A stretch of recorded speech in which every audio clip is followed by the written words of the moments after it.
What up, everyone? This is Kingdom Shader 13 here, and what a beautiful day it is to be a Kingdom Hearts fan. We are coming off a night where we got not one, but two Kingdom Hearts 3 trailers, and those trailers were obviously at D23 Expo Japan 2018, and I'm here to talk about these trailers. I haven't done a Kingdom Hearts discussion video since D23 North America of last year. And so when the Kingdom Hearts 3 trailer comes out, you know I've got to talk about it just because I would not be a fan if I did not talk about this. So let's go ahead and talk about this trailer. But first off, let's start off by saying bravo and congratulations to Square Enix finally. You finally did your fans right. Over the past 3 years, Square Enix has just not been very kind to Kingdom Hearts fans. When it comes to Kingdom Hearts 3, information feels like it's so scarce, and they really let us down a lot of times with their promises of when we're going to get information. And really, it was kind of a 50-50 shot, what I thought, that we would be let down with D23 Expo this year. Just because there was no guarantee that this event, it was a private event for fans. There was no guarantee we were going to get this trailer. But lo and behold, at midnight for me, it was about 12:20 when the trailer dropped, me here in Southern California.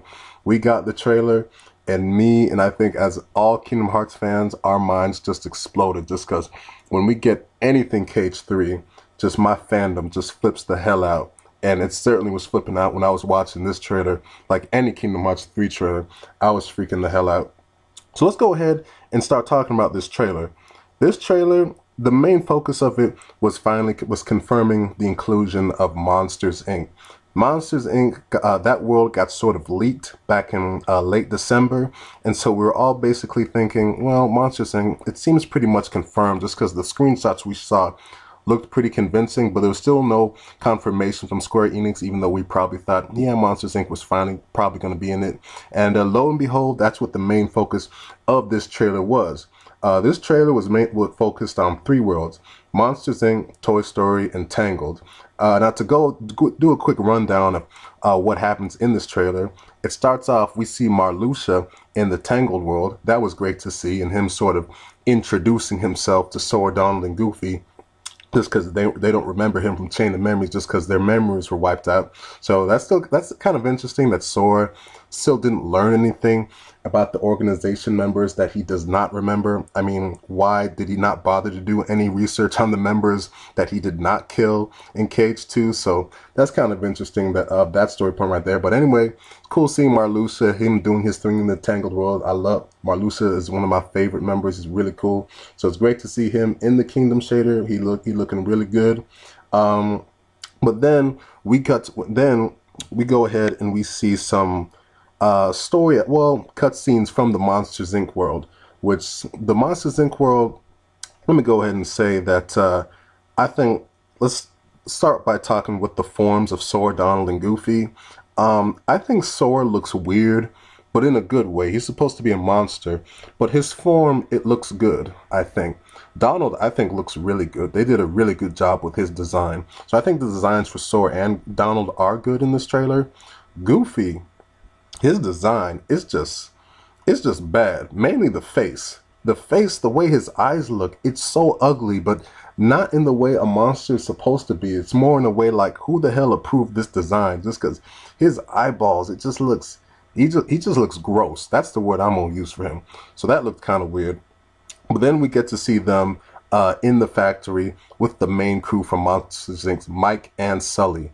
And another little complaint I'll say is that Sully, I don't think he's rendered all that well. The way his fur it looks a little too stiff. So hopefully he'll be looking better when the game comes out. But it's still great to see. Monsters, Inc. is it's a really good movie. I'm glad to see it's included in Kingdom Hearts, a big sort of factory world. I think that's what the main focus is going to be on, the whole factory aspect, because that's the special part of Monsters Incorporated. So that was great. It was really great to see Boo. She was so cute in this trailer. Her doing her whole Mike Wazowski thing, that was really cute. You are calling Donald Mike Wazowski because of the whole one eye thing, so that was cool. And I also mentioned that we did get to see one more little cutscene of Toy Story. Toy Story was obviously the focus of D23 North America last year, so we got to see a little more, one more cutscene of the actual inside Andy's room. So that was cool to see the Toy Story gang. No doubt that's going to be a fun world. But then, like the other Kingdom Hearts trailers we've seen, we got focused on the gameplay, and holy shit, when that Vanitas theme kicks in and the gameplay kicks in, damn, this is some big time gameplay. First of all, the Monsters Inc. factory, this is going to be a really fun world to explore just because all the different dynamics they show, the roof, the floor level, just Sora doing the diving onto the ground level, the factory, the place where the doors are, it's insane. And like any other Kingdom Hearts 3 trailer, the Keyblade transformation of the Monsters Inc. Keyblade, holy crap. Just the way that they do it is just unbelievable. This gameplay, there's just so much style going on that you just can't help but be hyped when you see it. That could be an issue because it might be more style over substance or necessity. I hope the game's still well balanced, but this gameplay, it looks a hell of fun. And we got to see some more Toy Story gameplay, which we got to see. Well, first off, let me say that we got to see Mike and Sully in action. They're both going to be party members, so that's good. And then getting back to Toy Story, we obviously saw some Toy Story gameplay in the Toy Story trailer last year, but here they focused more on what's going to be like the Galaxy Toy Store, where we go to find the friends that Wood and Buzz lost. And this gameplay, the way this place looks, the design, it just looks like so much fun. I love how they went an original route for the Toy Story world and not just doing a carbon copy of the movie. So the design elements of this world, the whole toy aspect looks so good. And that whole stuff, we see the Toy Story, what looks to be like a big boss in that world, and this giant sort of playpen, and Woody and Buzz and Sora on a rocket fighting. That could look great.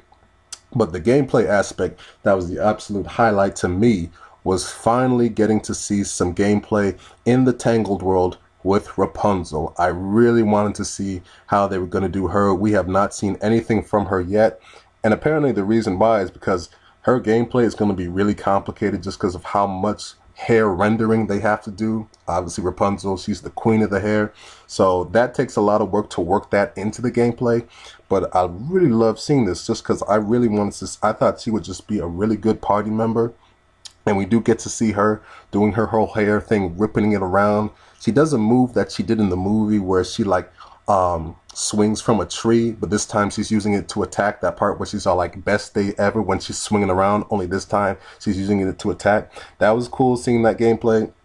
And not only is she a party member, but old Eugene, aka Flynn Rider, he's a party member also. So that's going to be a dynamic we won't see in a lot of worlds. Is multiple party members. You're not just going to get one from a world, you're going to get two. So obviously we got Rapunzel and Flynn, we got Woody and Buzz, and we got Sully and Mike. So that's going to be a really cool dynamic because we've not seen that in the Kingdom Hearts games at all. So finally seeing some Tangled gameplay, that was fantastic. Also, what was really interesting was the Keyblade transformation in that world. The thing, it looks like you can make like a tower or some shit like that. So that was kind of interesting. The most interesting gameplay aspect that we saw, at least the most interesting aspect to me, was the summon aspect.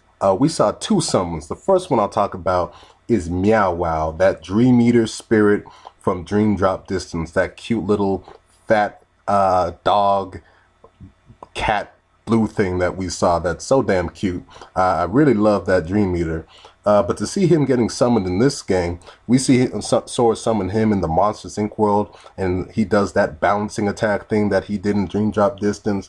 And then the finishing attack was Meow Wow goes up in the air, and there's like an explosion of pretty much every single Dream Eater spirit that we saw in Dream Drop Distance. So that's really interesting to see Meow Wow, although I did think there was sort of a 50-50 shot whether we'd see Dream Eaters back in this game, although I think the ending of Dream Drop Distance showed that Sora, he might have use for these Dream Eaters later on, and they were so much a big part of that game, and he did become such good friends with them, so I guess it's not that big a surprise to see them come back.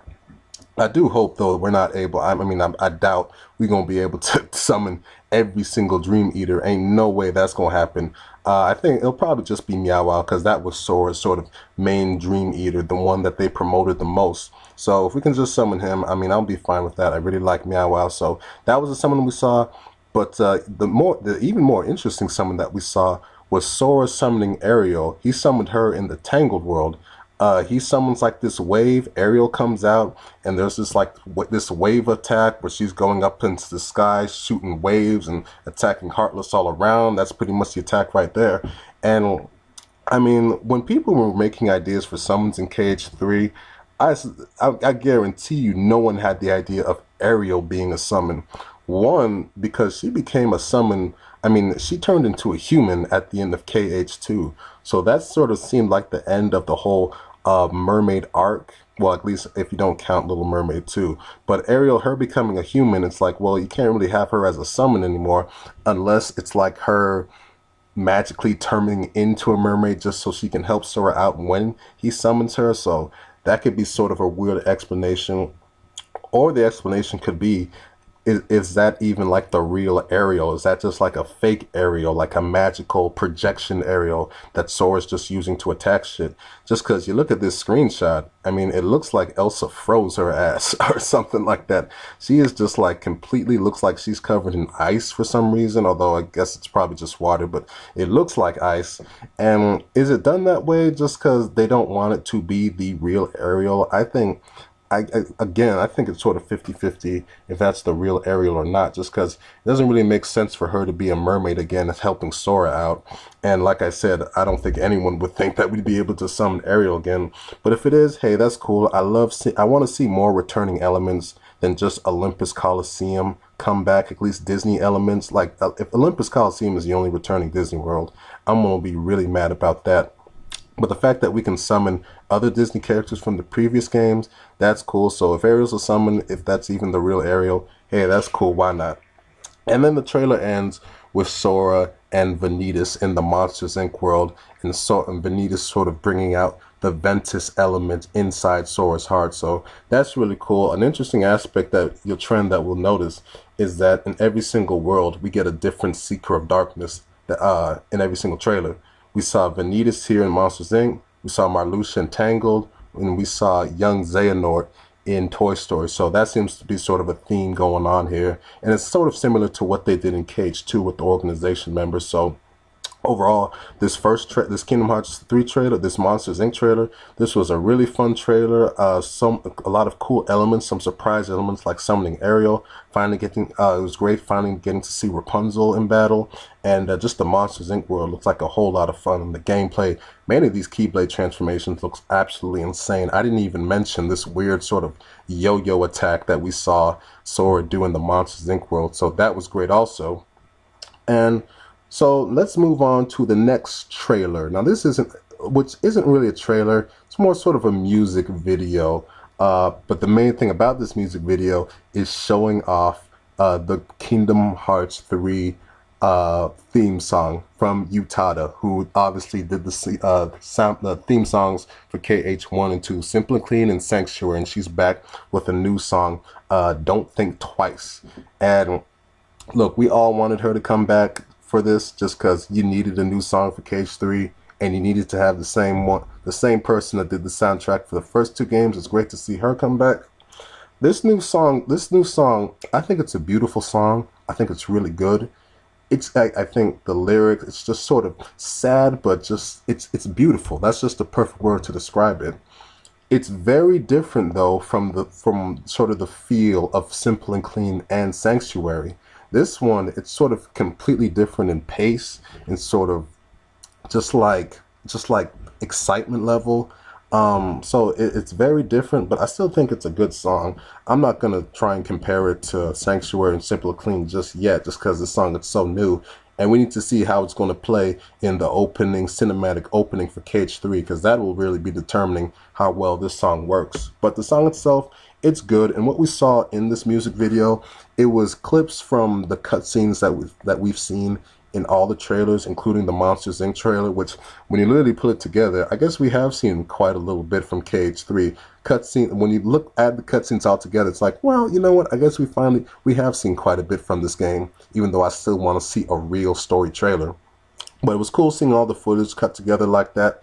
But the big highlight, obviously, and the main hook of this, besides the actual trailer song, is the ending, where we see Riku and King Mickey on the dark margin where Aqua is supposed to be, even though we didn't see her. But the main thing is seeing them in their new KH outfits.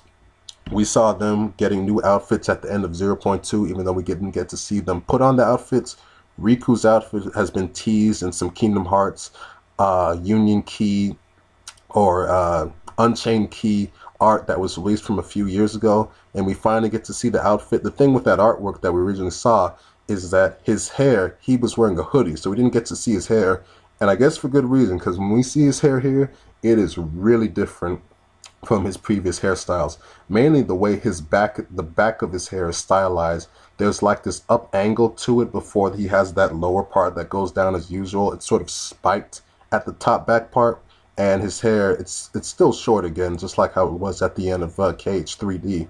But it's a really interesting look. The clothes are pretty different also. It sort of differentiates away from his main colors, which we see, which are in the first in KH1 and 2, which are yellow, purple, and white mainly. This one, it's a lot more black, and he's got like these weird sort of plaid checkered patterns that we see.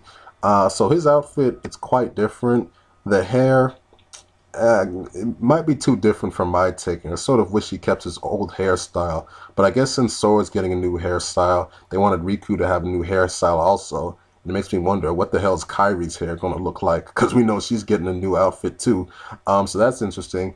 And just Mickey's outfit, his is it's pretty much the same idea that Riku's had. In fact, it's pretty much Mickey's KH2 outfit, just with a lot more black and just that checkered pattern. I don't like that they're giving these guys checkered patterns. That's sort of Roxas's thing, his main symbol.